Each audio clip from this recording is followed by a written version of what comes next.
Did you know that most storefront systems have beveled doors? But what does that mean? Well, let me show you.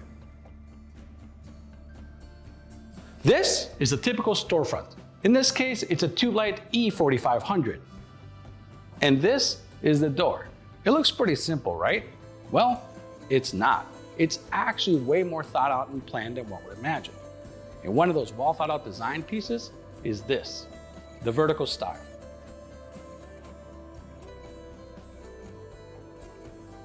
This is what a vertical stile looks like.